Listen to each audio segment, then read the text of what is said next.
mas vamos começar aqui a nossa jornada de 1h30 sobre esse tema fantástico, ambidestria. Boa noite a todos. Vou pedir a gentileza que mantenham seus, exceto os convidados que vão falar, mantenham os microfones mutados para a gente não ter nenhum tipo de interferência aqui durante as falas. Prazer recebê-los todos aqui nesse evento que marca o início de uma jornada da Inova nesse tema, que segundo a nossa visão, e vocês vão ver, o Luiz vai apresentar, provavelmente vai ser um dos temas de maior atenção, não só nessa década 2030, mas nas próximas. Queria dar uma boa noite aqui, antes de agradecer aos convidados, dar uma boa noite aos nossos conselheiros e conselheiras Trends Innovation, formado pela Inova, um abraço a todos, aos alunos do programa, que eu estou sendo padrinho na Anshan, o programa Líder Ambidestro, tem vários aqui, sejam bem-vindos também, todos alunos e ex-alunos da Inova, amigos, clientes, pessoal da Confra Business de Campinas, do G100 de São Paulo, a GS1, Flávia, toda a galera da GS1, agradecer a Hub, que organizou o evento, e a todo o time da Inova, que está aqui com a gente, dando suporte, e para fazer tudo acontecer bem. Gente, a mecânica hoje é assim, a gente vai ter primeiro um pitch, não vamos nem chamar de palestra, porque ele vai ter pouco tempo para tratar desse tema, mas deixar a bola quicando, Luiz Rasquilha, que, por sinal, hoje saiu também um artigo que nós escrevemos na revista, na edição de julho da HSM, a gente vai mencionar, e eu vou colocar o link para vocês aqui no finalzinho.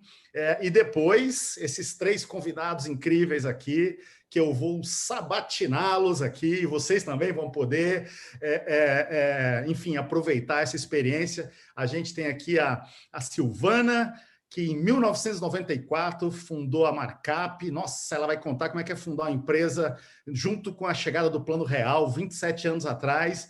E a Silvana está aqui representando, daqueles três stakeholders, está aqui representando a propriedade. Muito obrigado, Silvana. Boa noite, tudo bem?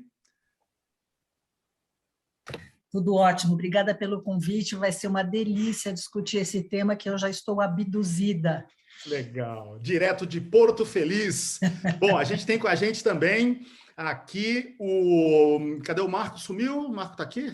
Acho que a câmera fechou aqui. Então, deixa eu estou aqui, mas recebi a informação de que o host fechou minha câmera, não estou conseguindo abrir. O host fechou sua câmera. Host, abre a câmera do Marco Castro, por gentileza. Porque senão...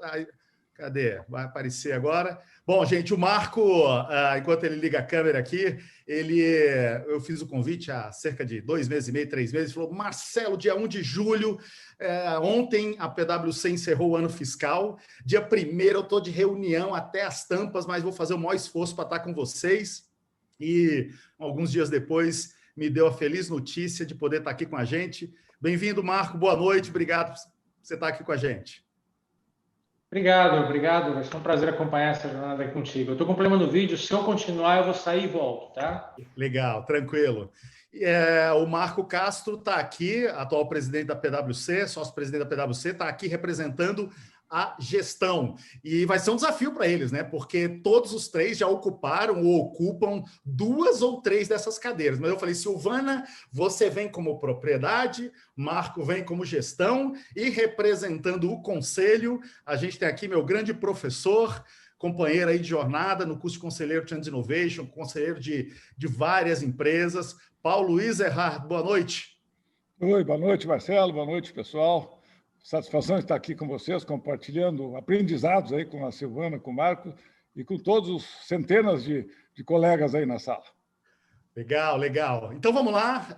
Eu vou passar a palavra para o Luiz, não só enquanto o Luiz estiver fazendo a sua apresentação, mas quando a gente estiver no debate, eu vou fazer uma primeira pergunta aos três, mas eu quero que vocês participem, por gentileza. Eu vou estar com o olho 100% do tempo no chat, vou fazendo aqui as curadorias das perguntas, tá?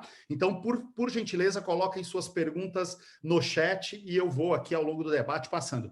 Luiz Rasquilha, obrigado também por estar aqui, direto de Porto Alegre, com esse fundo lindo de tela aí.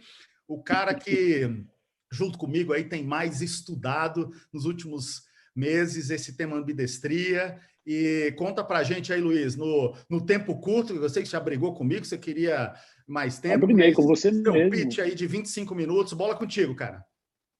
Boa noite, obrigado, Marcelo, boa noite a todo mundo. Prazer receber vocês aqui na Inova. O Marcelo Veras faz uma meia hora, mandou uma mensagem assim para mim. Você acha que você vai fazer tudo em 25 minutos? E eu respondi, não, são 65. Aí ele já ficou nervoso do outro lado, que eu já o conheço. Mas 25 minutos é um kickoff. O importante desta sessão hoje não é a minha apresentação, mas sim ouvir da boca da Silvana, do Marco, do Paulo, as visões de quem está vivendo na pele este conceito, esta realidade.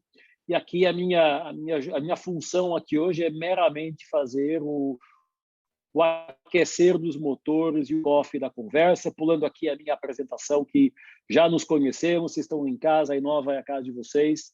Quero trazer uma breve reflexão, pitch, literalmente pitch negócio, aqui dando a prova, sendo pondo à prova, como fazemos no pós-MBA, fazemos no MBA. E quero começar com uma frase que não é nova, aliás, o conceito de ambidestria não é novo, é um conceito que ganha uma sobrevida nos últimos 2 anos, mas não é novo, mas pegar uma frase antiga do Stephen Hawking que dizia que este século seria o século da complexidade. Eu acho que nem todo mundo acreditou quando ele falou lá atrás, há 21 anos atrás, ninguém acreditava, talvez, que fosse tão complexo quanto está sendo, mas o fato é que a gente lembra de muitas empresas que, por algum motivo, por razões que não vêm hoje ao caso, mas por algum motivo não conseguiram liderar ou transitar dentro desta complexidade e foram perdendo relevância, foram desaparecendo do mercado, algumas, inclusivamente, faliram, e temos aí esses exemplos como meros exemplos que ilustram, numa escola de negócios, que é o que junta aqui hoje, a reflexão do porquê que isso aconteceu. O que é que está acontecendo e o que é que aconteceu nos últimos anos que fez as empresas como estas, estamos falando de mega corporations, perderem a sua relevância. Isso nos traz para uma analogia que eu acho fundamental trazer para a conversa e que muitas empresas ainda estão debaixo, reféns desse conceito de que, mas eu sempre fiz assim, sempre foi deste jeito. E sempre fiz assim e deu certo. Só que o que é que aconteceu no último ano e meio para aquilo que eu estava fazendo e que dava certo, de repente começa a não dar tão certo assim. Todos conhecemos o contexto de transformação do último ano e meio, por isso é que eu falo que o tema de ambidestria, não sendo um tema novo, ganhou uma sobrevida nos últimos meses, porque, de fato, aquilo que parecia irreal lá nos anos 60 com os Jetsons acabou por se confirmar. A videochamada, o trabalho a partir de casa, a proteção, a aula online, a telemedicina, tudo isso foi se confirmando nos último ano e meio, últimos 2 anos, de fato, assumiu uma presença muito relevante nas nossas vidas pessoais e profissionais.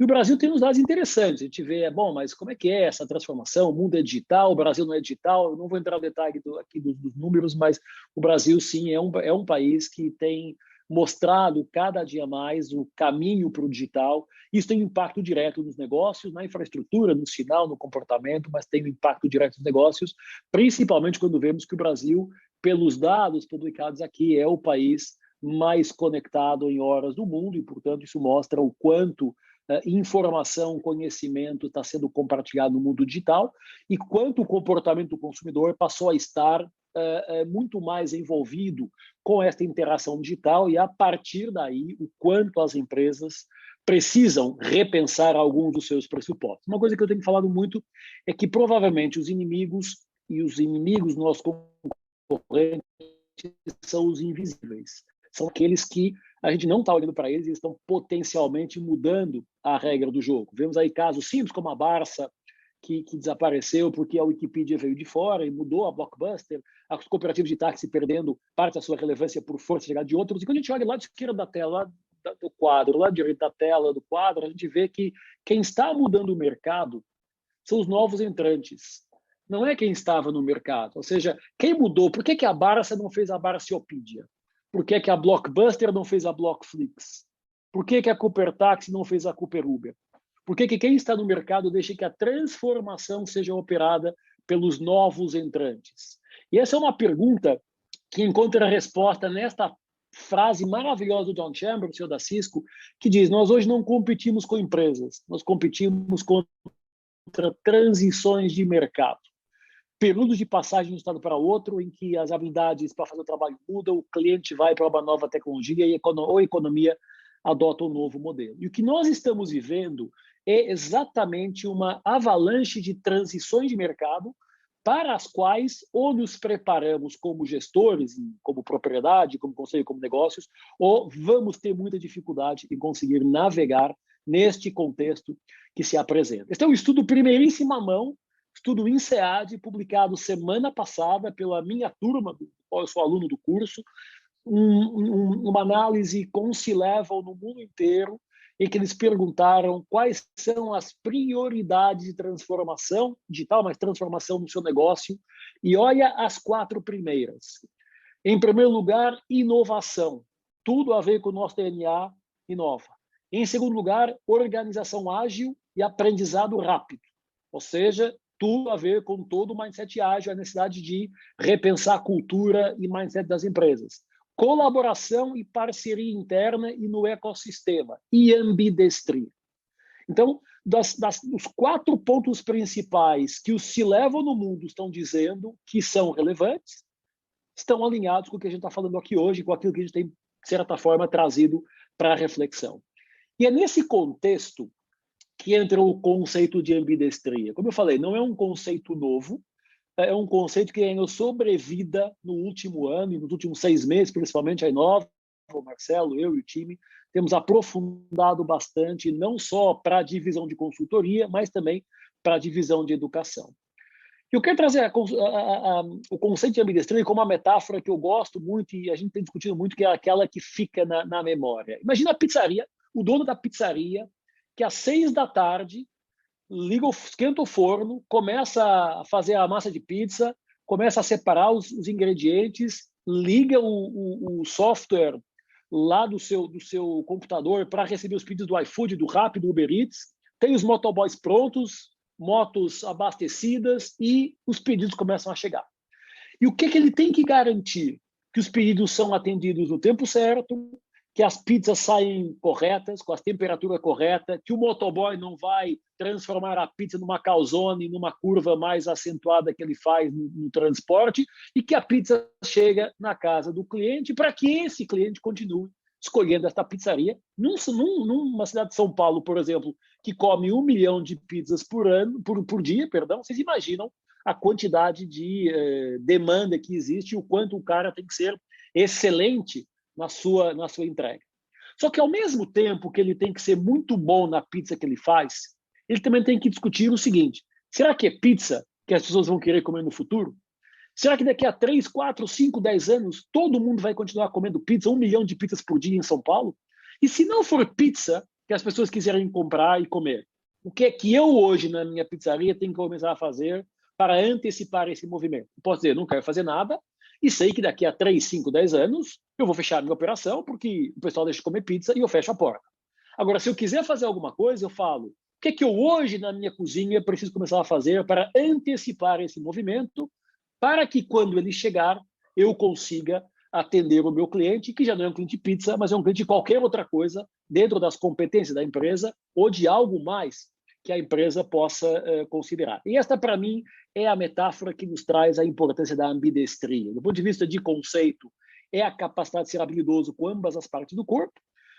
No latim, ambos, dexter, e não é mais do que entender que há sempre uma dicotomia e um dilema na gestão. É um tema que não é novo, ele foi publicado a primeira vez em 2004, um paper do MIT, publicado pelo professor Julian Brackenshaw, um dos nossos professores do curso de ambidestria, que depois o Marcelo e eu, a gente já no final da sessão já fala um pouquinho sobre esse curso, mas quando ele publica em 2004, dizendo as empresas têm que estar atentas ao negócio atual e atentas ao negócio futuro, e aos negócios do futuro, não teve muito impacto. Por quê? Porque o contexto em que aquele paper é publicado era radicalmente diferente do que nós temos hoje. Há 20 anos, praticamente, era um contexto mais estável, era um contexto mais seguro, era um contexto sem grandes alterações. Hoje não é isso que acontece. Hoje, o que agora é verdade, amanhã é mentira. Hoje, a empresa de sucesso não está garantida nos próximos 6 meses e vice-versa. Ao longo dos anos, vários papers foram abordando, eu tenho eles todos aqui. O Harvard Business Review publicou também sobre o tema, a BCG publicou sobre o tema, a McKinsey publicou sobre o tema, provocação aqui ao Mark e à Price para a gente publicar alguma coisa sobre o tema também juntos. Mas, sem dúvida, várias empresas, um pouco pelo mundo, começaram a dar algum destaque ao tema, mas com hiatos de tempo. 2004, só em 2013 saiu de novo um paper. Só em 2018, 2019 é que voltaram ao tema. E só em 2021 é que o tema ganha uma sobrevida. Nós falamos de um contexto de mudança onde a evolução tecnológica, a mudança de comportamento do consumidor, a turbulência política e a incerteza econômica, não só no Brasil, reafirmaram a importância da adaptabilidade e do alinhamento. Ou seja, adaptabilidade, se mover rapidamente em direção a novas oportunidades, se ajustar a mercados voláteis sem prejudicar o negócio atual. Ou seja, mantendo o alinhamento com o negócio atual. Falando de adaptabilidade e alinhamento, falamos de ambidestria. A capacidade de executar simultaneamente a estratégia de hoje e desenvolver a estratégia de amanhã. E esta é talvez o maior desafio que nós temos, porque não é mais uma coisa ou outra, é uma coisa e outra. E aí entram duas formas de ambidestria.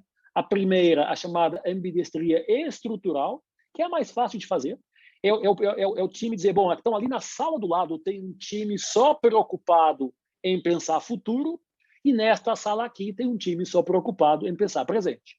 O time dessa sala presente gerencia o dia a dia, o time da sala do futuro pensa nos negócios futuros. Esta é a mais fácil, mas em algum momento elas têm que caminhar para a ambidestria contextual. Ou seja, não dá mais para ter as empresas ou os pensamentos separados, eles têm que se integrar para que quem esteja pensando no futuro pense no futuro com base no presente e quem está pensando no presente o faça com os olhos postos no futuro.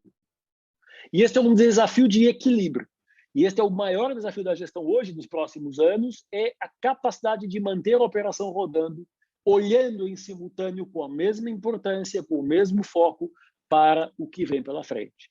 Em outras palavras, cada vez mais o caminho da ambidestria vai ser de integração das estruturas e dos contextos. Vai ser desenhar atividades no topo da empresa que tenham uma visão estratégica para definir o que vai para frente e o que não vai, mas, ao mesmo tempo, conseguir dar aos colaboradores, aos líderes liderados, o poder para que eles possam tomar as decisões corretas daquilo que deve ser feito. E este é um desafio interessante, porque nós só conseguimos fazer uma jornada de ambidestria se o nosso contexto organizacional estiver preparado para tal. E quando olhamos em contexto organizacional, podemos ter 4 tipos de contexto. Podemos ter alto suporte social, apoio, acompanhamento e baixa gestão de desempenho. Estamos no country club, uma confusão, todo mundo faz o que quer, ninguém consegue chegar a resultado nenhum. O lado oposto, dizer não há suporte social e apertar a performance o tempo inteiro, nos leva para o burnout. Quer em country club, quer em burnout, é difícil fazer uma ambidestria. A ambidestria se consegue fazer quando os dois níveis, suporte social e gestão de desempenho, estão equilibrados. E para fazer esse equilíbrio, temos que trabalhar na consciência de todos para a importância da mudança, da transformação e de uma cultura que tem que estar orientada pelo presente e pelo futuro. Aí temos que ter o entendimento do topo à base de PAP, porteiro a presidente. Ninguém pode ficar fora desta jornada sob pena de minar esse caminho. De alguma forma, se eu não tenho toda a empresa orientada para esta lógica de ambidestria, vai ser difícil conseguir fazer com que ela aconteça. Porque não é só da mão do CEO ou do conselheiro ou do acionista. Não é só da alta liderança, é de todo mundo, porque de alguma forma todo mundo tem corresponsabilidade dentro da empresa. Eu falo que CNPJ é o somatório dos CPFs. Portanto, as empresas são pessoas. Cada uma na sua função, com a sua experiência, com a sua visão, tem que contribuir para esta jornada. Outro ponto fundamental é que quer a ambidestria contextual, quer a estrutural, são complementos. Mais uma vez, não é uma ou outra, é uma e outra. E esse tem um grande desafio, que é olhar para a ambidestria como impulsionadora das lideranças e não como orientadora da liderança. Significa que nos próximos anos, várias empresas vão criar os seus modelos de ambidestria. Várias empresas vão construir a sua jornada, e é diferente de outra, porque tem a ver com cultura, com mindset, com visão, com história. E, portanto, o desafio do equilíbrio, o desafio às bases da organização ambidestra, são bases que estão, por um lado, focadas em escala e produtividade, ou seja, formalização, conformidade, controle, monitoramento, histórico, aprendizado, e, ao mesmo tempo, velocidade e criatividade. insight, inspiração, inovação. E era fácil, como gestores, fazermos uma coisa ou outra. Dedicar segunda, quarta e sexta para pensar uma coisa e ter ali na quinta para discutir com o meu time de inovação o que veio pela frente. O desafio hoje é o equilíbrio entre, ao mesmo tempo que eu tenho que otimizar o negócio atual, trabalhar a descoberta e a renovação para negócios futuros. E é aí que reside o grande desafio. E na Inova a gente foi construindo um entendimento de uma metodologia de ponto de partida de como estruturar esta dinâmica de ambidestria, trazendo as duas realidades. O modelo clássico da gestão, que foca em hierarquia, processo, cadeia de valor e produto, e, portanto, foca em escala e produtividade. E o modelo futuro da gestão, que fala de propósito, agilidade, digitalização, cliente, e, portanto, inovação, criatividade e velocidade. E, mais uma vez, seria fácil dizer, bom, ou você está do lado esquerdo ou do lado direito do modelo. O desafio da ambidestria é você transitar entre esses dois modelos, e aqui, obviamente, é só uma breve reflexão, não tem nem tempo de aprofundar as variáveis dos dois lados, mas é o seguinte, hoje não é mais ou um modelo ou outro, é um modelo e outro. É a capacidade que nós temos que ter como gestores, como propriedade e como conselho, de motivar toda a empresa para transitar, dependendo do contexto, dos objetivos estratégicos, do momento onde nós estamos, entre estes dois momentos, entre esses dois eixos estratégicos importantes. Ou seja, para fechar aqui do meu lado e passar a bola para o Marcelo, para começarmos aquilo que é importante aqui, que é o debate com a visão dos nossos convidados. Nós estamos num momento de história, de vida, de mundo, de empresas, onde esta é a frase que eu acho que mais se aplica. Alvin Toffler dizia, os analfabetos do século XXI não são os que não sabem ler e escrever, mas os que não sabem aprender, desaprender e reaprender. Acho que o último ano e meio mostrou muito claramente para todos nós o quanto precisamos desaprender algumas coisas, reaprender outras e aprender um monte de coisas novas, porque um ano e meio, o último ano e meio nos mostrou mudanças que estavam mapeadas para 10 anos ou 20. Aconteceu um ano e meio e todos sabemos, cada um do seu jeito, o quanto isso nos impactou. Saiu hoje, na verdade, o nosso white paper de ambidestria está disponível faz 3 semanas, mais ou menos. Lá no fim de maio, o MIT, do qual eu sou colunista, publicou o primeiro artigo sobre ambidestria aqui no Brasil. E hoje, recebemos hoje a HSM deste mês, publicando em primeiríssima mão para vocês, liberado, para podermos disponibilizar para vocês este artigo. O Marcelo já vai disponibilizar também o artigo HSM sobre ambidestria, da nossa autoria, da Inova. Eu, Marcelo, Fausto, que está aqui também, temos trabalhado para publicar um conjunto de reflexões, mais uma vez, não para dizer como tem que ser feito, mas para deixar na pauta reflexões de que tem que ser feito e cada um de nós vai construir o seu caminho. Era isso do meu lado, 25 minutos, na verdade 23 minutos, para o Marcelo Veras poder respirar tranquilo, não ficar estressado. Passando a bola para o Marcelo e agora ouvir aí a opinião dos nossos queridos convidados, que eu agradeço muito a presença. Era isso. Bola, Marcelo, com você. Valeu, Luiz. Muito obrigado. Pontualíssimo. Sensacional. Vou pedir aqui, pessoal, que quem quiser ver agora o painel em destaque, escolha ali no canto superior direito da tela o formato galeria, que aí vamos estar em destaque eu, Marco, Paulo, a Silvana e o Luiz. Silvana, por gentileza, acho que a Silvana, não sei se foi só câmera ou se ela caiu. Se caiu, deve estar voltando daqui a pouco. Luiz, obrigado. Gente, conforme eu tinha avisado no começo, alguns chegaram depois, né?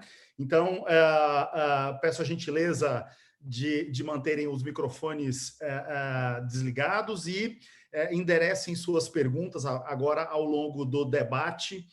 Enderecem suas perguntas pelo chat, que eu vou tentar aqui fazer a curadoria. Luiz, bacana, acho que deixou a bola quicando.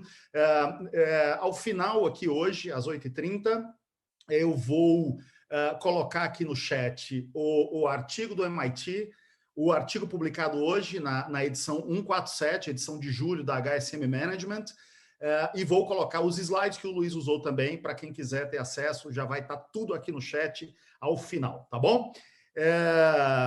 Vamos lá, vamos esperar ver se a Silvana consegue voltar. Eu ia sempre, né, ladies first, mas como ela deu uma caidinha aqui agora, a minha primeira pergunta, vou começar com você, Marco.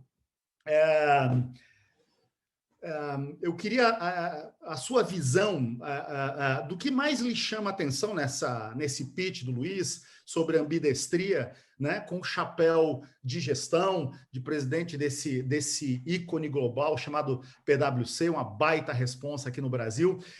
Como gestor, o que mais lhe chama a atenção nessa dimensão mais conceitual? Marco, mais uma vez, bem-vindo, obrigado por estar aqui com a gente. Obrigado, Luiz, obrigado, Marcelo. Vendo o Luiz falar, e obviamente eu me referi aos papers desde que a gente falou lá atrás, para tentar rememorar e ver algumas coisas. É impressionante como o tema é atual. É impressionante como isso nos pega em cheio no momento em que a gente está passando por essa crise sanitária incrível que revirou e mudou todas as coisas e acelerou, como você mesmo falou, Luiz.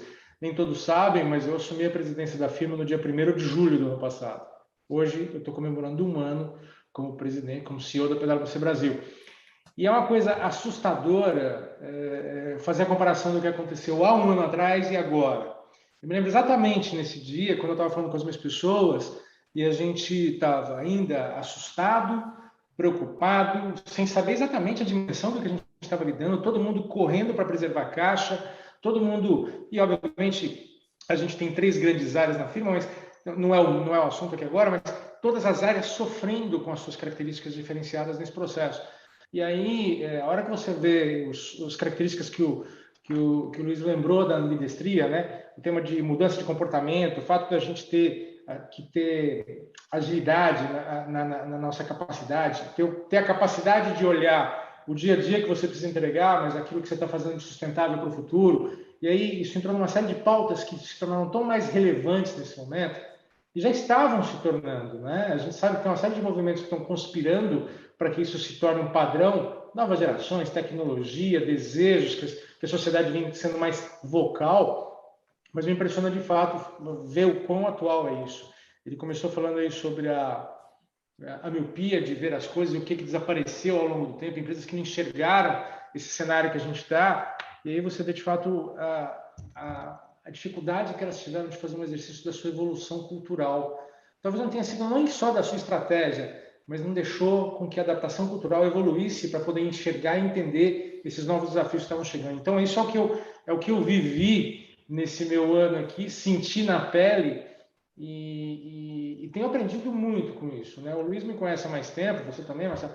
Eu sou estudioso, eu gosto desses temas e eu me impressiono quando eu leio algumas coisas assim, falo que visão que teve, e de fato é o que o Luiz falou, né? O paper passou meio que despercebido na época, essa teoria ficou para lá e hoje ela começa. E acho que vocês de novo acertaram em cheio em trazer um tema desse num ambiente como no Brasil, onde a gente de fato precisa exercer isso cada vez mais, cada vez mais. Legal, obrigado e parabéns, né? Poxa, 1 ano de cargo, parabéns e muito sucesso aí nessa jornada desafiadora. Obrigado, Marco. Silvana, ia ser ladies first, mas você deu aquela... I'm sorry! Ia ser ladies first, não foi indelicadeza da minha parte, tá? Pasme, acabou a bateria do Note. Me conta aqui, nos conta, na verdade, com o chapéu de propriedade, né? Para quem chegou depois... a Silvana, em 1994, junto com a chegada do Plano Real, fundou a Markup. Por sinal, o site está lindo, maravilhoso, super colorido, digno de uma agência inovadora como vocês. Falar de uma empresa de 27 anos, todo respeito, né? Não chegou ontem. Então, com a visão, com o chapéu de propriedade, Silvana, o que te chama a atenção na apresentação do Luiz? O que chama, e tem muito a ver com o que o Marco trouxe, né, desse cenário que a gente está vivendo. Eu imaginei que 27 anos de jornada, pouca coisa me surpreenderia, ou crises novas, tanto que cada vez que vem, crise de 2008, bullshit, gente, já vi crise pior. E realmente o que a gente está passando agora é uma coisa assim que acho que não passava pela cabeça de ninguém no planeta. E quando a onda veio, né, a sensação de tsunami, porque você não sabe o tamanho do que vai estragar, qual vão ser os destroços. Neste cenário, você pensar em inovação, você pensar em tendência, ambidestria, parece quase irônico, né? Porque você está preocupado em segurar cliente pelo chifre, manter o caixa saudável. Então, você está naquele lado esquerdo total do modelo de gestão de manter a operação em pé, senão você não vai ter para onde inovar, né? Inclusive, naquela época, a gente tomou contato, foram primeiras conversas que eu tive com o Rasquilha. A gente estava para lançar um programa de contribuição da Inova, no sentido de vamos junto nessa jornada de transformação. Pau! Veio a pandemia. Eu falei, Rasquilha, some da minha frente, deixa eu deixar essa empresa de pé primeiro. E quando chegou do meio para o final do ano, que a gente já tinha conseguido entender o que era, quais as oportunidades que toda crise traz, e aí eu acho que você tem que ter esse olhar da propriedade, né? Traz aqui os comandos de sobrevivência, mas o que essa pandemia está trazendo de oportunidade para o negócio? Foi aí que chamei Rasquilha de novo e comecei a ter contato com esses temas encantadores, né? Ambidestria, por exemplo, o primeiro contato que eu tive com vocês nesse tema, eu não conseguia pensar em outra coisa, eu almoçava, jantava, dormia pensando na ambidestria. E o que chama a minha atenção é que na cadeira de propriedade, eu acho que essa habilidade ela é quase obrigatória. Se você for um proprietário sem a habilidade de ambidestria, a longevidade é uma questão muito delicada para um proprietário que não pensa no futuro e não cuida do lucro hoje, né? Mas quando esse assunto veio e ele deixou de ser responsabilidade isolada de uma cabeça, de um ser, de um CPF só, aquilo me deu como é que eu vou explicar para vocês? Um conforto de sair da solidão e entender que um trabalho bem feito junto à liderança, junto ao CEO, junto ao conselho, trazendo todo mundo para essa mesma página, eu não estaria mais sozinha pensando nesse futuro. E hoje a gente está fazendo um processo dentro da agência que, cara, eu fico rindo de orelha a orelha, porque quem está desenhando o futuro da empresa são 100% dos funcionários. Dá mais trabalho? Dá. É mais longo o processo? Mas é sensacional, gente. Então, assim, eu acho que isso é uma mudança ferrada de mindset, de cultura. Não é fácil.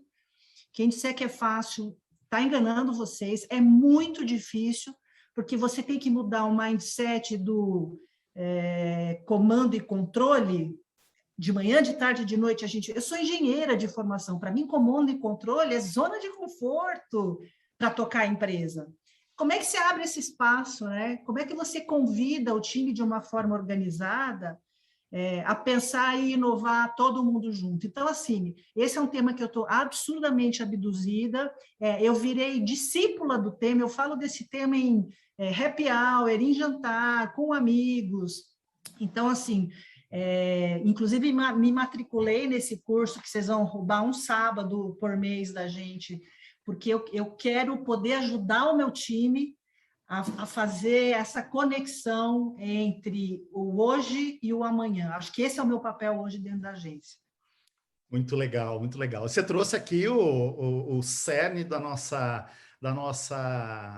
defesa de que essa é uma jornada que não se faz sozinho, né? Que conselho, propriedade, gestão tem que estar ali de mãos dadas. Falando nisso, vamos pular para o terceiro stakeholder, ele também que já ocupou esse chapéu de CEO em 4 empresas, mas já há bastante tempo, conselheiro independente, 100% dedicado, está hoje em 6, 7 empresas, sei como é que arruma agenda para tanta coisa, ainda é maratonista. Então, Paulo Luiz Erhardt, desculpa deixar você por último, mas primeiro os nossos convidados, você é da casa, Paulo está aqui representando o conselho. Como é que você vê, o que lhe chama a atenção, Paulo, da fala do Luiz? Boa noite, bem-vindo mais uma vez. Oi, boa noite, Marcelo, boa noite, Luiz, Silvana, Marco, pessoal. Eu escrevi um monte de coisa que eu até não sei como é que eu vou conseguir ler o que eu escrevi, porque foi com tanta pressa que meus garranchos ficaram ilegíveis. Mas 2 focos, tá? O primeiro foco, a palavra-chave é desafio, e que veio da boca do Luiz ali, num português bem claro, como diria, mas eu lembrei daquilo que a gente aprende na escola principalmente em matemática, né? Aquele negócio que você tem um problema, aí você vai ter que encontrar uma solução que tem uma que é correta, né? E isso já é um desafio. Quando a gente fala em dilema tem um conceito de que é uma espécie de decisão entre duas alternativas onde ambas seriam corretas, ou no mínimo aceitáveis, ou viáveis, enfim. Então, aumenta o desafio, porque não tem uma correta, que seria não necessariamente óbvia, mas não tem uma correta e várias incorretas. No dilema, existem dois caminhos corretos, aceitáveis, viáveis, enfim. E pior que nós não estamos falando nem em dilema aqui, nós estamos falando... Porque não é uma opção de duas alternativas, é executar os dois caminhos. Então, o desafio fica maior ainda. Então, estou crescendo de solucionar um problema para optar num dilema para uma situação de maior dificuldade ainda, que executar dois caminhos que, ortodoxamente, eles não são muito próximos, ou até pode parecer, em primeiro momento, antagônicos. Então, isso é um nível de desafio bastante grande. A primeira coisa que me veio à cabeça é isso. Tá? Segunda linha aqui veio puxada pela palavra da adaptabilidade. Né? E eu tenho, que o Luiz também citou, eu tenho um amigo muito, muito chegado que fala assim, ó, empresas e mercados são ecossistemas darwinianos, portanto, sujeitos à seleção natural. Né? Privilegia quem consegue a mais rápida e melhor adaptação.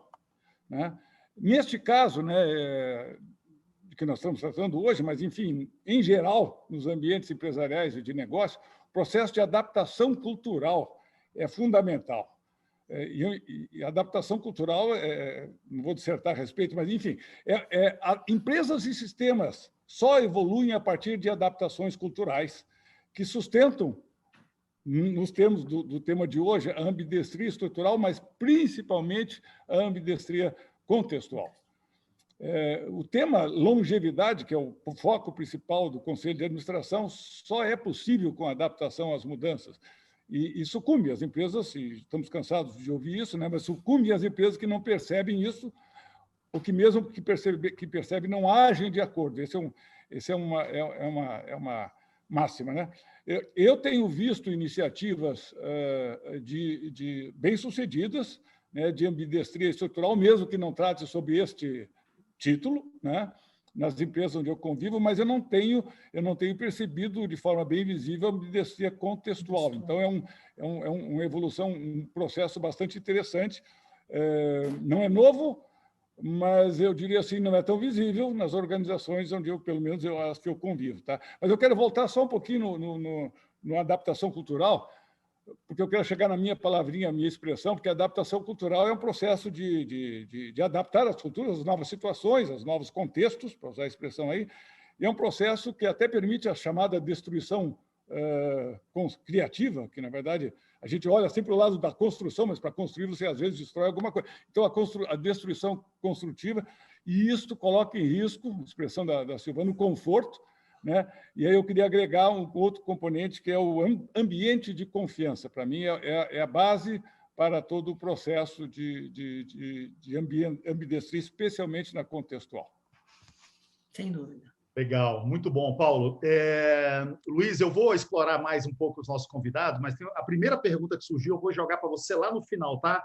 Maria Caroline, essa aí o Luiz, a Maria Caroline, e algumas pessoas endossaram a pergunta dela, cases explícitos, que eu sei que você tem aí, de empresas que enxergaram essa necessidade e já fizeram o movimento. Marcos, Silvana, Paulo, quando um responder, se quiserem complementar, contrapor, fiquem absolutamente à vontade.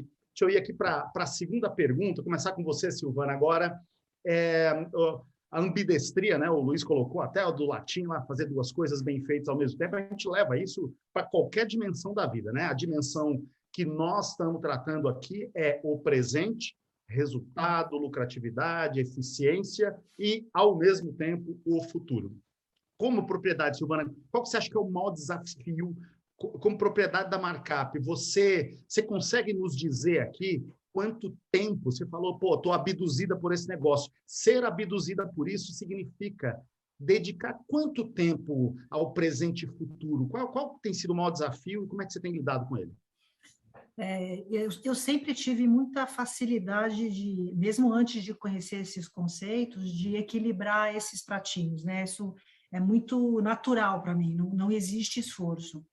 O meu esforço, o grande desafio hoje, está em conseguir compartilhar esse jeito de pensar, de ter disciplina, né? Equacionar a sua agenda, de forma a cuidar do dia a dia, o que eu saber muito bem qual é o papel do líder, né? Porque o líder tem uma atração por entrar na operação, porque é zona de conforto para ele, e fazer com que ele entenda que ele não precisa ficar 100% do timesheet dele na operação e dedicar uma parcela desse tempo para que ele pense em estratégia, em inovação, em melhorias, e não precisa descobrir a lâmpada todo dia, né? Às vezes são pequenas melhorias, pequenas inovações ali no dia a dia da área dele ou do squad que ele está, enfim.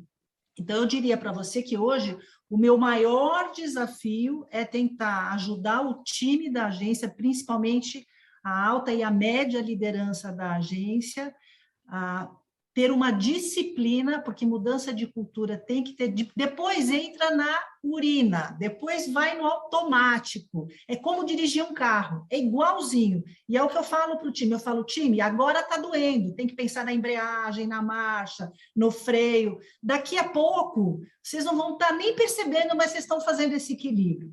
Então, a gente já vê algumas melhoras, é muito gostoso ver, a gente já vê alguns líderes vibrando porque estão conseguindo administrar melhor a sua agenda. Então, assim, eu diria que hoje, dado esse... E muito louco, né? Porque o home office, nós estamos todos em home office desde o dia 17 de março do ano passado, então já vai aí quase 1 ano e meio, e é impressionante como esse ecossistema digital nos ajudou a organizar, a ter mais disciplina. No começo, não. No começo foi um caos, né?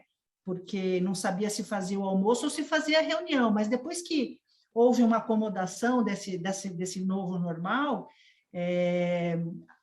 e óbvio também, porque a gente vem desde janeiro fazendo todo um trabalho de conscientização, um trabalho de reflexão, de provocação com o time todo. Sozinha eu não conseguiria fazer isso, Marcelo. Eu não tenho a menor dúvida. E eu descobri isso num dia que eu assisti um evento de vocês chamado Inova Day. Acabou o evento, eu falei, não vou conseguir sozinha. E olha que eu sou marrenta, tá? Eu sou bem ousada, eu acho que tudo eu consigo, eu sou teimosa. Mas quando eu ouvi tudo que está por vir nessa onda de transformação de 2020 a 2030, falei, ou eu faço isso com a ajuda de alguém, ou eu não sei se a agência estará viva em 2030. E foi aí que a gente começou essa jornada juntos. Está sendo dolorido, rala joelho todo dia, mas assim, sabe quando você acaba o exercício da academia, que você fala, que bom que eu vim para a academia, mas quando você vai xingando? É mais ou menos isso. Muito legal. Você tocou de novo, falando aí do time, né? Da questão da segurança psicológica. Por sinal, no chat está rolando não só pergunta, mas está rolando um debate quentíssimo aqui. Só lembrar, galera, quem quiser fazer uma pergunta mesmo endereçada, coloca lá, pergunta para fulano, formula a pergunta e se apresenta no finalzinho aqui. Marco, pega a bola aí. Paulo, eu vou deixar o conselho por último, porque aqui nós estamos falando de 2 cabeças individuais, né? Você está num órgão colegiado, você vai falar mais do organismo. Então, Marco, seu desafio como gestor, de equilibrar esses 2 pratos, presente e futuro. O que mais dói e como é que você tem administrado? Seu microfone está desligado, tá? Está mudo. Está mudo. Então, a característica do negócio que eu sou responsável é a prestação de serviço. Secular, né? O principal negócio nosso é secular. Então, a gente, vez por outra, é vítima daquele negócio. Por que mudar? Né? Sempre funcionou, estamos aqui, tem um brand estabelecido. Ao mesmo tempo, a gente, ao longo dessa história quase bicentenária, vem criando outras áreas como filhotes desse primeiro negócio que a gente teve. E isso fez com que a gente criasse dentro da nossa organização, da nossa firma, uma tensão muito interessante que ainda, até recentemente, você conseguia enxergá-la muito em silos. Então, você tinha 2, 3 áreas que sabiam o que estava acontecendo ali, uma disputava a outra, isso é um assunto de inovação lá, não é aqui, então tinha essa mentalidade. Eu acho que o que acabou acontecendo, e já vinha acontecendo com essa evolução tecnológica, e a gente lembra, né? Já falei com o Luiz e aprendi com o Luiz a frustração da curva tecnologia, né? Você vai, uma hora ela dá aquele salto. O nosso negócio já estava sendo impactado por isso recentemente, especialmente no negócio mais tradicional. Auditoria hoje, você não fica ali fazendo papel, 714, 7 colunas, hoje é tudo muito virtual. Isso fez com que a gente começasse a rever o modelo, onde você começa a substituir, a empregar homem hora por solução, por agregação, que você começa a questionar uma série de aspectos. Então, quando você fala dos maiores desafios, primeiro você conseguir provar para as pessoas que o caminho que a gente está perseguindo, que é completamente diferente daquele que a gente vinha de lá atrás, é o caminho que a gente tem que perseguir. Ao mesmo tempo que a gente sabe que a gente está vivendo uma tragédia gigantesca com essa crise sanitária, e eu me solidarizo com todos que tiveram suas perdas pessoais, eu tive perdas pessoais e profissionais, pessoas que infelizmente não estão mais conosco, mas ela trouxe uma grande lição para todos nós. Você não precisa fazer do jeito que você fazia. Tem muitas outras formas para você fazer. A Silvana comentou aqui do novo normal. Eu muitas vezes me refiro com os meus sócios sobre o antigo anormal. Quando a gente olha para trás e fala, poxa, por que eu fazia isso? Por que eu tinha esse hábito? E coisa mais grotesca. Isso, quem convive comigo tem percebido essa minha obsessão de falar que a gente era uma anormalidade em várias dimensões. Mas eu acho que você, já que estamos, não vou falar das soluções e dos tipos que vêm depois, provavelmente, mas conseguir sensibilizar, conseguir dar coerência, conseguir fazer com que as pessoas enxerguem que o equilíbrio entre a adaptabilidade e o alinhamento é possível para a sobrevivência do negócio. Isso é fundamental. Silvana tocou nisso, né? Sozinho não se faz. Viver seus valores e ter uma empresa que é purpose-driven, isso é fenomenal também para você começar a disseminar isso nos mais vários níveis. Mas eu acho que esse é o tipo de desafio e dilema que a gente encontra, né? Bom, a gente vai falar sobre sugestões e coisas depois, eu acho que eu me paro por aqui para também não tomar muito mais tempo. Olha, frase brilhante, copiada com sucesso. O Luiz já vai fazer um slide. Não existe novo normal, existe o antigo anormal. Sensacional. Sensacional, muito bom. Maravilhoso. O Luiz já vai fazer uma frase. Vou colar, Marco, vou colar. Você vai, Marco, você vai ficar famoso agora. Todas as palestras do Luiz vai ter uma frase lá, e entre parênteses, Marco Castro. Tá? Não, e o desafio do Luiz de escrever algo junto está de pé, hein, Luiz? É só achar tempo para fazer isso. Ô, Marco, quando a gente olha aquelas... Eu lembrava esses dias, eu saí ali da Giovanni Gronchi, Zona Sul de São Paulo, uma vez por semana para fazer uma reunião no Rio, na sede da matriz da TIM, e eu ficava 6 horas em deslocamento, entre táxi, aeroporto, espera e voo, para fazer uma reunião de 2 horas. Isso era normal, não o que a gente está fazendo hoje. Pode crer.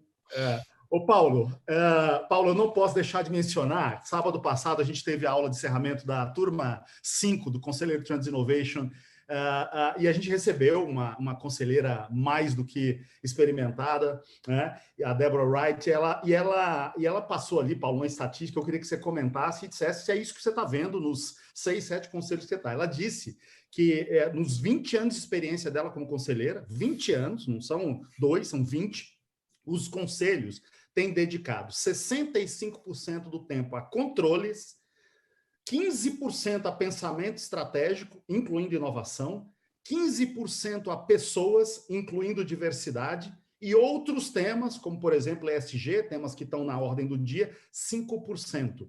Qual que você acha, Paulo? Qual que você acha, o que você tem visto em conselho, o desafio de equilibrar esses dois pratos? Os conselhos estão mais para que lado? E existe um movimento, sim ou não?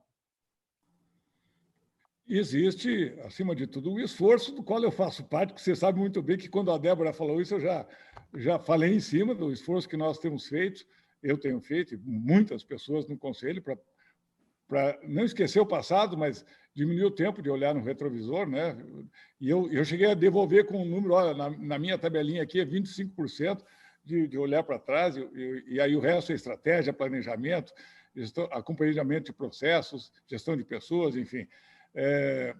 Mas, infelizmente, essa é uma verdade. Tomara que seja o antigo anormal, o nome que queiram dar, tomara isso que passe para o passado, mas é uma verdade, infelizmente, né, Marcelo? Estamos aqui na luta para melhorar a governança, que não é só no nosso país, é no mundo inteiro, para que a gente possa dedicar mais tempo a cuidar do futuro, né? E aí já engreno na pergunta do desafio do próprio Conselho, mas, assim, bem para enfatizar o que você está dizendo, anotei uns highlights aqui para comentar, porque cuidado hoje está no DNA das empresas, então está no dia a dia, é o modelo vigente, né?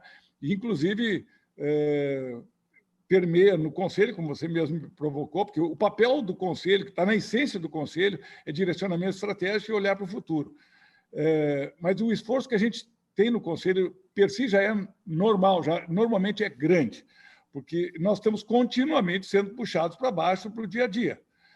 E nesses tempos de Covid, então, isso ficou aumentado. A gente... cash is king, porque é verdade. Cash is king assim, no Conselho isso é meio mortal, porque quem cuida do cash é a gestão. Mas, ok, parte do Conselho é para ajudar, apoiar a gestão, tudo bom. Mas se a gente ficar full time no cash is king, mesmo em tempos de crise, ok, 1, 2, 3 reuniões, mas chega. Quem é que vai cuidar da construção do futuro? O contraponto do cash scheme que eu faço é assim, tá bom, mas o futuro começa agora. O futuro a gente constrói agora. Então, esse é um dilema que nem é de ambidestria, é o dilema do momento, que é natural do Conselho, né? Mas que você me provocou, então eu entrei um pouquinho nele. Já é natural, ficou ampliado, né, em função do Covid. Mas, enfim, eu vou me voltar agora para, sei lá, de uma forma mais objetiva e até pragmática, 2 desafios para o Conselho, abdicando um pouquinho essa questão do Covid e pensando realmente na ambidestria. Um é olhar para dentro do próprio Conselho, no nosso mindset e na postura, tá?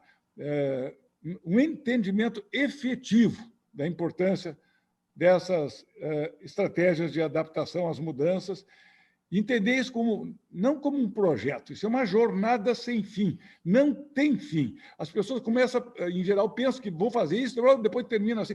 Como isso, as mudanças não têm fim, isso é uma jornada sem fim. Então, isso é um novo mindset no Conselho, que faz realmente muita falta. Então, a primeira coisa é o mindset e postura do próprio Conselho, e se considerar a heterogeneidade ou diversidade, se quiserem tratar assim, que é obviamente positiva e bem-vinda nos conselhos, isso aumenta o desafio, porque requer uma ajuda, né? A gente tem tratado como coaching, é uma forma, mas coletiva e individual. Cada um de nós no Conselho, como indivíduos, vamos precisar de algum tipo de ajuda para fazer um ajuste no nosso mindset, mas como colegiado também. Vamos precisar de ajuda, pode ser da liderança do chairman do Conselho, mas provavelmente vai requerer alguma ajuda externa para fazer esse reset do mindset do próprio Conselho. Um outro item, então, isso é uma visão do Conselho para si próprio, e uma outra é a de construção dessa jornada. E aí, a construção é com a gestão, que, na verdade, os administradores são o Conselho e a gestão, construindo esse mesmo entendimento comum, mas daí de uma forma um pouco menos de sensibilização e conceitual, mas mais prática. As questões dos timings, os tempos, sentidos de urgência, a intensidade das frentes e da dosagem dos 2 caminhos, né? E os processos. Isso tem que ser construído a 4 mãos, se considerar a 4 mãos, Conselho e Gestão. Essa jornada tem que ser trilhada em conjunto, que tem a participação de todos os líderes. O Luiz falou de permear na organização, mas como a gente, Conselho, não interage com a organização toda, e eu estou aqui no papel de conselheiro, é o Conselho e a gestão, os CEOs e o C-Level, construindo junto uma espécie de entendimento comum sobre timing, intensidade e processo, e entendendo também que essa jornada é uma jornada de adaptação contínua durante. Não é uma coisa para traçar e sair fazendo. É para traçar e sair fazendo, mas, ao mesmo tempo, tem que mudar continuamente, porque isto é o ajuste cultural, né? No final do dia, para o próprio conselho, isso tem que fazer parte da agenda do conselho. Não pode ser um apêndice e tem que ser parte da agenda, assim como estratégia de business e coisas de gestão de pessoas, e a relação com a propriedade, e nesse tema especificamente com a gestão, tem que contextualizar a ambidestria, tem que fazer parte da agenda do Conselho. Paulo, posso exemplificar na prática isso que você falou, quase que a cartilha do beabá do que nós estamos fazendo para mudar essa chave para os modelos completamente distintos, que deveriam ser complementares, mas que hoje ainda são antagônicos. Primeiro que o time tem bastante pergunta aqui, no sentido, e na prática? E na prática? Então, eu vou contar um pedaço disso, porque a gente está no meio desse processo. E o que você trouxe como narrativa é absurdamente o que a gente está implantando. É um absurdo, mas é uma fotografia do que o que eu fico bem confortável de ouvir um conselheiro com a sua experiência e saber que a gente está seguindo. Também eu estou bem acompanhada, né? Tem uma galera aí da prestação. Outra coisa que é importantíssima, né? Estar bem acompanhada. Eu acho que a gente não estaria com uma cartilha tão corretamente sendo executada se você não tiver boas companhias, boas parcerias. Então, o que acontece no início, gente? Vocês que estão perguntando, e na prática? Na prática dá uma puta dor de barriga. Eu mesma falei, meu Deus do céu, será que eu vou bagunçar o que está tudo pronto aqui? Uma empresa cheia, 27 anos, com processo, workflow, RP, tudo que uma agência não tem, a nossa empresa tem. Falei, eu vou meter a mão aí nesse formigueiro, eu vou bagunçar. Essa era a minha sensação inicial. Eu falava, Rasquilha, nós vamos pôr a mão nesse trem que funciona? Nós vamos dar um nó, porque povo de agência é tudo criativo, a gente vai dar liberdade para eles, que sabe o que vai acontecer? Eles vão agarrar a liberdade e vão voar, vai virar uma zona. Silvana, a gente não vai mudar tudo de uma vez. A gente vai criar células, vai implantar a mudança ali, vamos degustar, vamos errar na célula, vamos consertar, vamos corrigir, que é o beta, né? Faz, experimenta, vê o que aconteceu. E aí eu fiquei com a responsabilidade de escolher qual era o cliente, qual era a conta que ia ser a vítima da nossa experimentação. Aí quando eu falei aí eu vesti o chapéu de se eu vou ter que estragar algum cliente, eu vou escolher esse cliente. Quando eu escolhi o cliente, o time falou, Silvana, você enlouqueceu. Como que você vai pegar uma conta nova, uma conta desse tamanho, gigantesca? Eu falei, porque esse cliente nunca trabalhou com a gente, ele não sabe o que é o velho, o que é o novo, a gente tem que pegar alguém 0 quilômetro, vamos fazer direito com esse. Bom, resultado disso, todo mundo foi com uma dor de barriga tremenda, mas assim, muito grande, gente. Inclusive eu. Mas eu falei, vai com medo mesmo, porque senão a gente nunca vai testar o modelo. E aí o modelo foi testado, foi sensacional o que aconteceu ali. Talvez no modelo velho a gente não tivesse os resultados incríveis que a gente conseguiu na implantação dessas plataformas com esse cliente.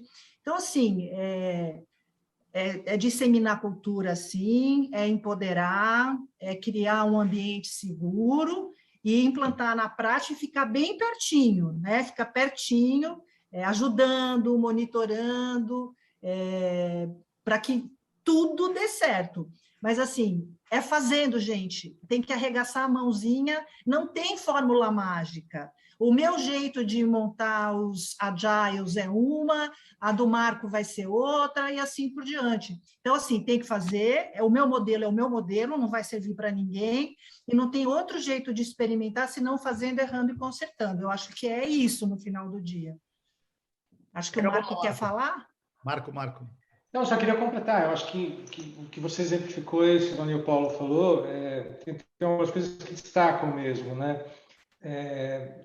Tomar a decisão, fazer no ambiente controlado, como você está falando, parece que de fato tem sido a escolha das empresas que acertam, das firmas que estão fazendo isso, Mas tem algumas características que são interessantes, né?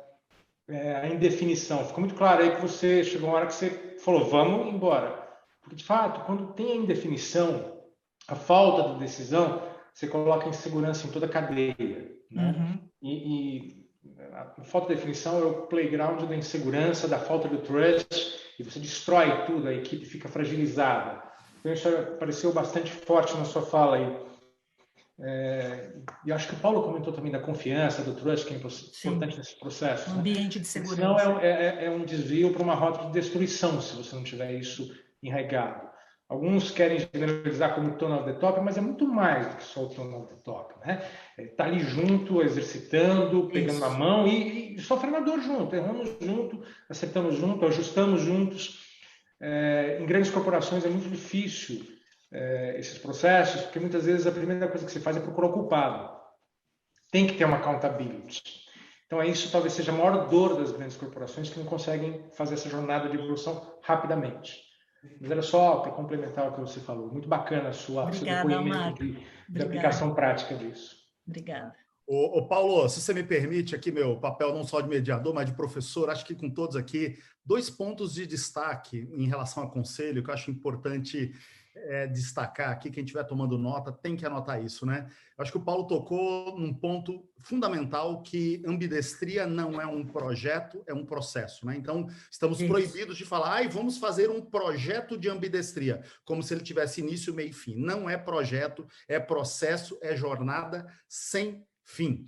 E interessante também, Paulo, assistir suas aulas lá no curso de conselheiro, você fala muito bem de que, às vezes, nem sempre os interesses de curto prazo de conselho, propriedade e gestão, eles são 100% convergentes, né? Mas tem uma palavra que é o amálgama que une todos, que é a longevidade. Então, construir o consenso. Paulo, parece que você roubou, ou nós roubamos de você intuitivamente, inconscientemente, uma frase que está no nosso artigo da HSM, que é assim, construir o consenso entre conselho, propriedade e gestão no time, na velocidade que deve ser feito. Isso, às vezes, talvez seja o maior desafio. Todos querem longevidade, todos querem. Ninguém aqui quer estar num slide do Luiz Rasquilho em 2030, como algumas marcas. Sumiu, né? Ninguém quer estar ali. Isso é consenso. Agora, o difícil é o timing e a velocidade. Gente, o chat está bombando, eu já estou louco aqui. Silvana já se antecipou e pegou a questão, porque a questão praxis está aqui na ordem do dia. Silvana Dom, logo depois veio aqui Jorge Amaral, deve ter várias aqui. O tempo voa, 8:02, a gente tem mais 28 minutos aqui, então vamos virar essa página, porque gostinho de quero mais, a gente sabia que ia ficar, não tem jeito, 1h30, foi essas férias aqui, a gente tinha que ficar umas 4 horas junto e não ia dar, mas vamos virar a página então agora. Por onde começar? Dicas do que fazer e do que não fazer no começo. A gente sabe muito bem que às vezes tem coisa que... se for para fazer de um jeito, é melhor nem fazer, né? E quando se fala em movimentar uma cultura, modelos mentais e tal, a tal da segurança psicológica, muito citada aqui, um passo errado pode ferrar tudo. Então, o que fazer, o que não fazer para começar a jornada? Quem pegar, pegou aí. Eu, como tenho uma cabeça muito de engenheira, a minha vida, a resposta é em processo, sabe? Porque eu sempre me saí bem desse jeito. Então, assim, para você começar um processo, uma jornada de ambidestria dentro de uma empresa, eu acho que a primeira coisa que você tem que fazer é entender qual é o nível de ambidestria que essa empresa se encontra. Fazer um assessment com todo o time, entender quem tem habilidades, quem que pode ser o que vai ajudar a puxar esse trem, quem que tem mais dificuldade. Acho que fazer um grande mapeamento, depois de passar por um processo de conscientização da importância, da relevância, quase que questão de sobrevivência, eu diria, isso tem que estar disseminado na empresa. E, a partir daí, fazer um assessment e entender, para você fazer um fine-tuning mais correto possível para conseguir levar esse time. Você vai partir de onde, né? Para trazer essa cultura para o time. Então, eu faria isso, eu faria uma conscientização seguida de um mapeamento de assessment e, a partir daí, eu faria um fine-tuning para trazer a empresa toda para essa mesma direção que conselho, propriedade e gestão concordaram em fazer. Eu faria isso. Paulo, Marco, quem pega? Eu vou comentar assim, sem a ótica só do conselho, tá? Como a pergunta genérica, assim, eu procuraria pensar como um você usou para não usar a palavra projeto, mas assim, como qualquer processo de change management, certo? Assim, lá na frente a gente pode usar, e olha que eu estou falando sem experiência alguma de ter executado, porque esse negócio, apesar de ter quase 2 décadas, a prática de todos nós aqui é quase inexistente. Mas vamos lá. Se a gente usar como mote a longevidade, para mim faz sentido. E eu vou repetir o que eu falei antes, como base, um ambiente de confiança. Confiança de que, sabe, ambiente de confiança, não preciso dizer, é que tudo pode não andar muito certo e está tudo bem. E está tudo bem, esse ambiente de confiança corporativa, não é a confiança de que vai dar certo, é o ambiente de confiança corporativa de que vão dar um monte de coisa errada e a vida continua e a gente vai para frente. Então, essa é a base de confiança, é fundamental. E o resto, não. No meio, tem que ter esse negócio de timing, intensidade e processo a ser construído. Isso como um todo, uma visão mais holística corporativa. Sob a ótica do Conselho, dentro do Conselho, debate exaustivo. Tem que realmente... fica gozado de dizer isso, porque o termo alinhamento aqui nós usamos para outra coisa, mas alinhar um pouco o mindset, fechar um pouquinho as heterogeneidades, especificamente nesse tema, para debater exaustivamente, para arrumar um nível equilibrado, se não dizer igual, de sensibilização individual e coletiva para o assunto, para redundar em comportamentos e atitudes, e, no final das contas, eu me desafiaria como conselheiro a sair da sensibilização para a atitude e comportamento e, ao final, ser o influenciador do processo. Então, esse seria o meu, sob a ótica específica de conselho, certo. Chamar para mim o chapéu de conselheiro como o influenciador do processo, ou seja, o guardião disso para dentro, porque assim como o conselho tem que ser o guardião da estratégia, do processo dentro da governança, ele tem que ser o influenciador desse processo junto à gestão. Excelente. Para os conselheiros aqui presentes, muito bom. Marco, no seu comentário, já pega aqui o Fernando Fanani, dizendo o seguinte: recentemente ouvi de um cliente que inovar na indústria só se for para ter um produto mais barato do que um chinês. Com base nessa afirmação, como criar um ambiente ambidestro? Deixa eu terminar, então, o raciocínio que foi iniciado pela Silvana e o Paulo falou, e aí você só me lembra, se eu esquecer, eu abordo isso aí. Mas acho que eles comentaram aspectos que são extremamente chaves, né? O Paulo comentou sobre o safety net que você precisa para ter certeza de que, olha, se errou, mas você está protegido, vamos corrigir junto isso aqui, isso é uma decisão, é um caminho que a gente está. Acho que a gente abordou bastante esse aspecto do psychology security que a gente precisa dar para as pessoas num processo desse. Acho que muito foi falado, eu não quero repetir, mas acho que o engajamento da liderança é fundamental, e o Paulo tocou, inclusive, no nível do conselho, para a gente olhar e ver que essas aspirações de longo prazo estão na pauta, estão sendo conduzidas. Eu acho que eu tinha notado uma coisa que estou procurando em algum lugar aqui, mas acho que é tornar explícita a atenção, porque as empresas invariavelmente, a gestão invariavelmente tenta esconder que existe uma tensão entre o curto e o longo prazo, entre a inovação e aquilo que está dando, que é o cash call, que está dando certo. Eu acho que tornar isso explícito, fazer disso algo que seja discutido abertamente nos mais vários níveis da organização, conselho, direção, as pessoas entendem que isso de fato é uma decisão, é uma estratégia, é um modelo. Se você começa a esconder ou deixar aquilo muito restrito, as pessoas começam a não confiar muito nisso.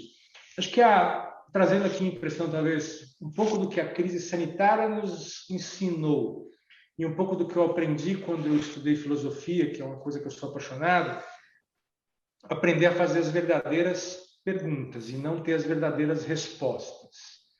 A gente, antes dessa crise, a gente olhar para trás, a gente vai ver que a gente tinha resposta para tudo certo, né? Sabia o que era. É verdade. E aí, quando a crise chegou, a gente fala, poxa, o que de fato é importante hoje? qual é a verdadeira pergunta que eu preciso fazer para essas coisas acontecerem, mudarem, e você trazer esse espectro de mudança. Então, acho que nesse novo possível que a gente tem, eu estou poético hoje, né, Luiz? Nossa, você está muito filosófico, eu estou amando isso, gente. Eu jamais imaginei que o CEO de uma PwC ia chegar por... Olha, estou encantada. Muito bom, obrigado. Mas eu acho que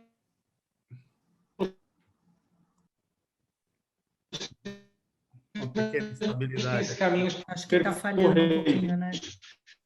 Marco, repete, uma Marco. coisa, né? Acho que quem vai se diferenciar sempre nesse modelo... Pode retomar, Marco. Deu agora? Caiu.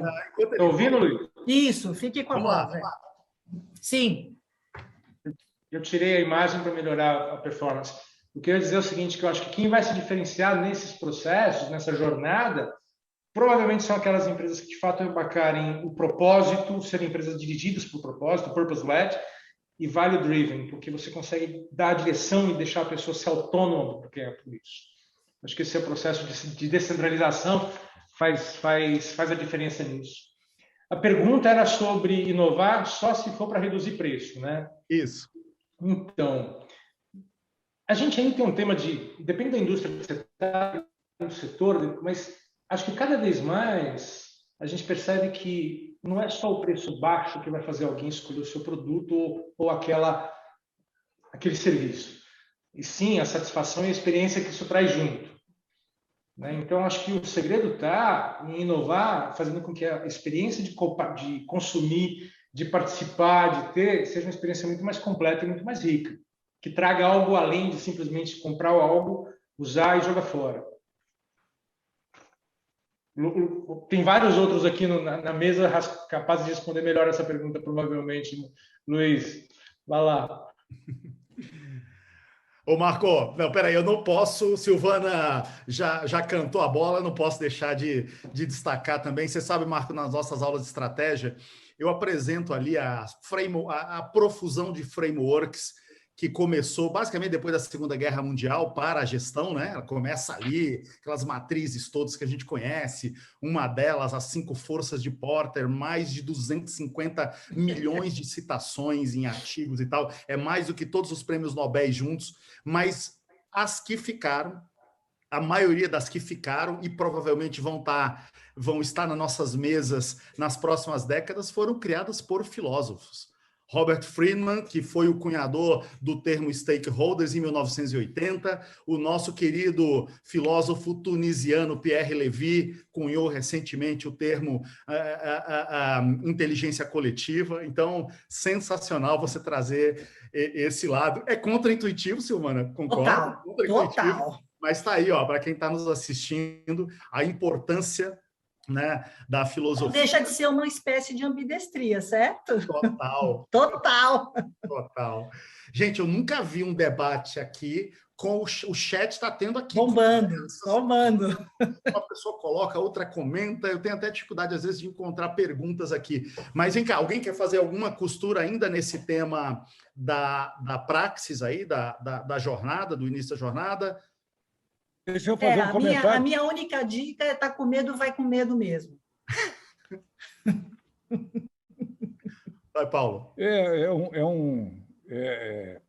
Conselheiro olhando para o seu próprio umbigo, numa linguagem bem simples. A gente tem a mania de ter vivido por CEO, por executivo, depois CEO, vários tempos, você vai para conselho, você vai ficando dando conselho. E este processo é o caminho oposto.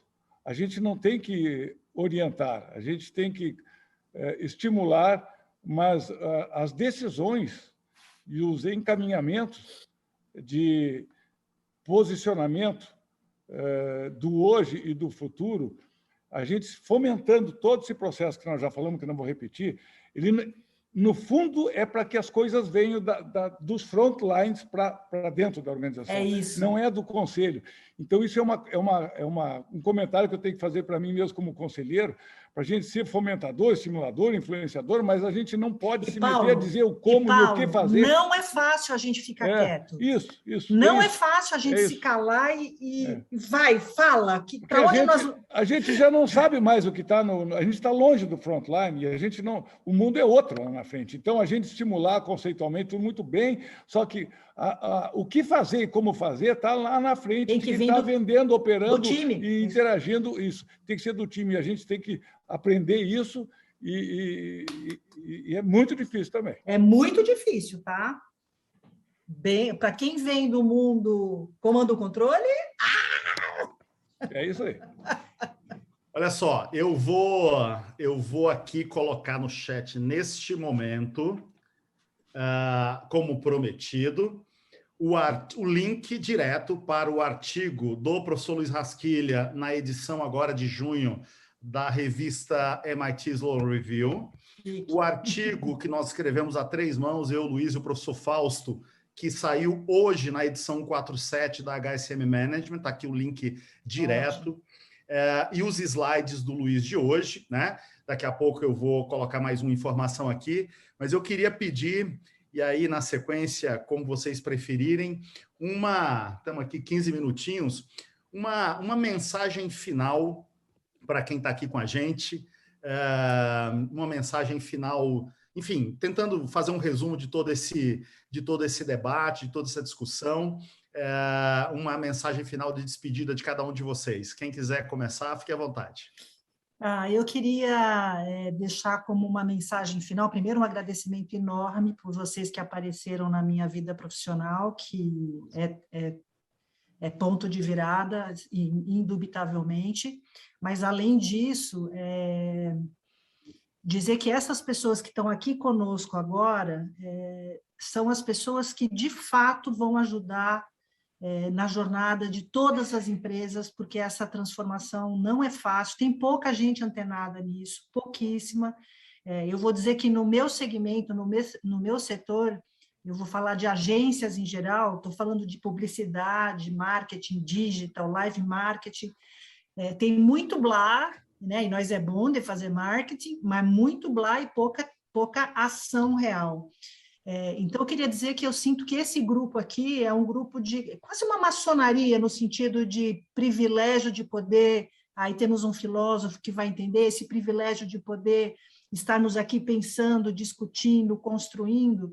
Eu queria que a mensagem final fosse: sintam-se privilegiados por a gente estar tendo a oportunidade de discutir, trocar, aprender e construir uma década nova. Eu me sinto um ser muito prestigiado por poder estar compartilhando essas conversas com vocês todos. Os chats estão incríveis, estou amando, às vezes me distraio, venho para cá, volto para cá. Queria agradecer a companhia dos meus painelistas. Paulo, adorei. Marco, meu filósofo preferido do mundo corporativo. E um brigadão para todo mundo que está aqui, que tinha gente para dedéu ouvindo a gente. Obrigada mesmo. Eu que agradeço, Silvana. Foi uma honra ter você aqui hoje. Muito obrigado por dedicar essa noite para a gente. De férias, hein? De férias. De férias, ainda mais. Marco, meu caro, sua mensagem final. Foi extremamente divertido estar aqui com vocês. Foi um prazer enorme. A companhia, Paulo, de vocês aqui junto, foi muito bacana. O Luiz, de longa data que conheço, de vários outros encontros e situações, Marcelo também, Silvana, com essa risada dela muito engraçada, divertida, muito bacana, muito legal. E pessoal, eu acho que eu falei no início, quando eu reagi às palavras do Luiz, é impressionante como o tema é atual. É impressionante como a gente pode, compartilhando, tendo conversas como essa e vendo o que as pessoas estão fazendo, trocando ideias. E é o que a Silvana comentou, né? Essa jornada não é uma jornada que você faz sozinho, não. Isso aqui, a gente tem uma série de outros apoios, tecnologias e tudo mais, mas a gente precisa compartilhar isso com as nossas pessoas, nós que estamos nos níveis mais altos, estabelecer a segurança do ambiente para que elas se sintam à vontade em testar essas possibilidades e arriscar, porque é daí que a gente vai produzir coisas novas. Eu sou pai de 2 adolescentes E eu aprendo a cada dia de que as demandas deles são completamente diferentes das que eu tinha e provavelmente daqui 2 anos vão ser completamente diferentes das que são hoje. Então, a gente precisa ter essa capacidade de renovação e de ambição de mudar e de aspirar os outros a caminharem nessa jornada com a gente. Obrigado, Marco. Muito obrigado. Parabéns aí por um ano na cadeira e muito sucesso aí. Tamo junto. Antes de passar para o Luiz, vamos ouvir aqui as considerações final do Paulo, que o Luiz ainda tem uma novidade aqui para a gente. Paulo, sua mensagem final, por favor. Pois é, eu quando vim para cá, eu fiquei pensando, como é que eu vou falar sobre um negócio que eu nunca fiz? Né? Então, vou falar sobre... Estamos juntos. Aí eu digo, não, mas quem vai falar sobre esse negócio é o Luiz. Também nunca fez, mas aí é problema dele. Ele faz a palestra e a gente vai repercutir a fala dele com a experiência que a gente teve. Então, eu faço isso sem a pretensão de ficar aconselhando ninguém a fazer coisa nenhuma. Mas eu realmente introspectei alguns conceitos, compartilhei o impacto que ele trouxe na minha mente com essa conversa aí e aprendi um monte, porque o Marcelo me conhece bem, o Luiz também, conselheiro velho é aquele que não aprende, que para de estudar. Então, estou aprendendo aqui, vim aqui aprender com vocês também. Estou muito contente. Legal, Paulo. Obrigado mais uma vez. Luiz, responde a pergunta lá de empresas que você sabe aí notoriamente que já fizeram esse movimento e faça aí o nosso encerramento também, fazendo o convite para todo mundo. Olha, a minha resposta é muito provocativa, porque não há muitas empresas. Uma delas é a Markup, que está aqui com a gente, felizmente, Silvana acreditou na gente, a gente juntos nessa jornada. Dói, né? Eu sei que se dói. Eu sei nas nossas reuniões de trabalho com todo o time como você fica, e eu sei isso, mas é muito legal. Acho que a Markup vai ser um benchmark, não tenho nenhuma dúvida. Não é porque a Silvana está aqui, aliás, ela sabe que não é porque está aqui que eu falo isso. A Inova também se sente privilegiada de ter a confiança da Markup para fazer este projeto acontecer. Não há muitas empresas fazendo. Claro que há empresas, as mega corporations, uma empresa de carro, que fala que não é mais uma empresa que vende carro, mas é uma empresa de mobilidade. Alguém falava ali, uma petroleira, que não é mais uma empresa petroleira, uma empresa de energia. Começa a haver os sinais ao mais alto nível das mega corporations, que isso está na pauta, mas, sem dúvida, o chão aqui do nosso mercado brasileiro, acho que não só a Markup, que está fazendo essa jornada muito intensa, estamos fazendo muito intensamente isso juntos, mas começa a existir alguns passos de algumas empresas, e eu acho, assim, opinião pessoal aqui, que estas 150 pessoas, 180 pessoas que estiveram aqui com a gente, são os primeiros ponta de lança dessa conversa. Eu falo que uma das missões da Inova é evangelizar, e a palavra é mesmo essa, desculpe a expressão, mas é evangelizar todo mundo para a importância de futuro, de tendências de inovação, como conceitos macro, onde se pluga um monte de coisa, tração digital, estratégia prospectiva, ambidestria, enfim, um conjunto de coisas. Então, acho que temos aqui um conjunto de pessoas que são os primeiros propulsores deste tema, porque dedicaram um tempo a estar aqui, porque tem um monte de coisa que poderiam estar fazendo que não fosse estar aqui. Tem pessoas de Portugal, amigo aqui de Portugal que também quer está 4 horas à frente da gente, só poderia estar dormindo e estar aqui. Então, há um conjunto de detalhes que fazem deste time talvez o primeiro movimento de ambidestria verdadeiro do mercado brasileiro. Tem empresas, tem os clássicos, tem o caso da empresa de varejo, do banco, a gente sabe tudo isso. Mas ainda é um tema muito novo. E outro detalhe, não há uma fórmula pronta. Ou seja, não há aquele, me dá aí o roadmap, quais são as fases e o que eu tenho que fazer. Não existe isso. Talvez exista daqui a 3 ou 5 anos exista, e a Markup vai ser uma delas que fez a jornada dela. Então, cada empresa, o Marco com a Price, você vai fazer também a jornada dele, e cada empresa vai construir a sua. Eu acho que o ponto de partida é o conceito, é o entendimento, e aquela nossa metodologia do modelo clássico e o modelo futuro, e transitar aí. Mas não é aquilo, a receita de bolo. Aquilo é o primeiro ingrediente para que cada um faça o seu bolo acontecer. E eu acho que o bacana desta jornada, então, Julian Birkinshaw concorda, e o professor Rancharan, que vai estar na masterclass de abertura do nosso curso, também me falava isso na nossa call, que ele dizia, cara, é um tema velho novo, ou seja, é antigo, mas está ganhando a sobrevida, e não há um roadmap pronto. Cada líder vai ter que construir o seu roadmap. Eu acho que isso é que é o bacana. Folha branca, como nós sempre dizemos. Deixar de olhar para o lado e para trás e passar a olhar para frente. Olhar para frente, cada um constrói o seu caminho. Às vezes vamos estar mais juntos, às vezes vamos nos inspirar no caminho do outro para fazer o nosso, mas não há um... Diz aí como é que faz. Cada projeto tem a sua metodologia própria e tem que fazer essa jornada junta com todo mundo envolvido na conversa. E, Luiz, sabe o que eu queria deixar à disposição? Eu sei que o assunto é novo, o tema é novo, tem pouco case para a gente poder se inspirar, mas a gente já andou um pouquinho nessa jornada. Então, quem quiser aqui trocar experiência, fazer pergunta, conversar sobre o tema, o que deu certo do que a gente já fez, do que não deu certo, eu queria me colocar à disposição de todo mundo que está aqui com a gente para trocar esse pouquinho de experiência que a gente ganhou aí nesses 7 meses, que é mais do que zero, né? Então, fiquem à vontade para a gente poder bater um papo depois. Passando a pandemia, nós vamos organizar uma missão a Markup. Não vai ser para Vale do Silício, não. Vamos ver. Prometeu. Ô, exagero! Está gravado. Está gravado. Missão marcada. Exagero. Em casa, não. Nós vamos mesmo. Para quem perguntou sobre casos, né? Realmente não são muitos, mas eu faço questão de citar aqui, o Luiz sabe, talvez a gente não encha 2 mãos aqui no Brasil, né? Magalu, algumas empresas que a gente sabe que já estão nesse processo, mas a gente não enche talvez 2 mãos.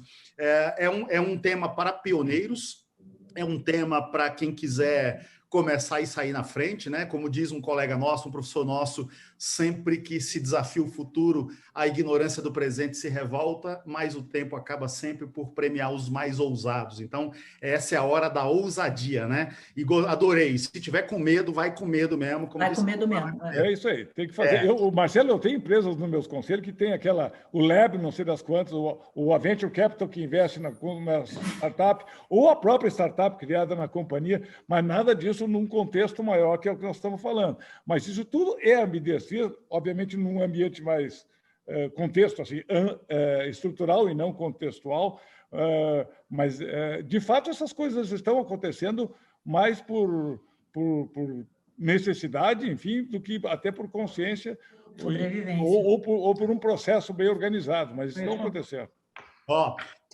Alguém colocou aqui que queria se conectar com os 3 no LinkedIn, só digitar lá, Marco Castro, vai aparecer o Marco, Paulo Iserhard, vai aparecer o Paulo. Não tem mais de um, não tem mais de um. Não tem, Paulo Iserhard não tem homônimo. É sobrenome isso. Silvana Torres, vai aparecer a Silvana lá no LinkedIn também, tá? Conectem com eles. Gente, quem quiser conhecer o nosso filhote novo de 2021, que a gente está muito animado, com o professor Rancharan, com Julian Birkinshaw, que escreveu o primeiro artigo da London Business, estarei lá com a gente também. 15 aulas, sessões de ambidestria, de coach de ambidestria individuais, palestra para o board da empresa, acessos à Inova Online, 3 rodas de debates com Scratch Notes. O programa está incrível. Quem quiser conhecer, o link está aqui no chat. Vai ser um prazer. E escreve o que eu estou te falando, Marcelo. Daqui a 1 ano eu vou ser uma das professoras desse curso. Tá fechado. Escreve o que eu estou te falando. Você vai ser uma referência em ambidestria do Brasil.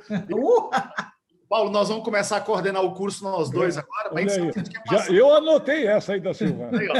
Tá gravado, tá gravado. Adoro! Gente, 8h28, acho que eu não esqueci nada. Agradeço a todos. Silvana, Marco, Paulo, dívida eterna com vocês por esse carinho, por essa disponibilidade de estarem com a gente aqui hoje. Se cuidem todos. Se cuidem. Saúde para todos, até todos tomarem as 2 picadinhas. A não sei que alguém tome da Janssen, né, que é uma só, mas até tomarmos as 2 picadinhas, se cuidem, cuidem dos seus. Muito obrigado em nome da Inova, em nome do time da Inova. Luiz, valeu. E até uma próxima oportunidade para todos. Fiquem todos bem. Muito obrigado. Obrigada, gente. Tchau, boa noite. Obrigado, pessoal. Um abraço. Tchau, tchau. Tchau, gente. Obrigado. Próxima. Fiquem bem. Obrigado.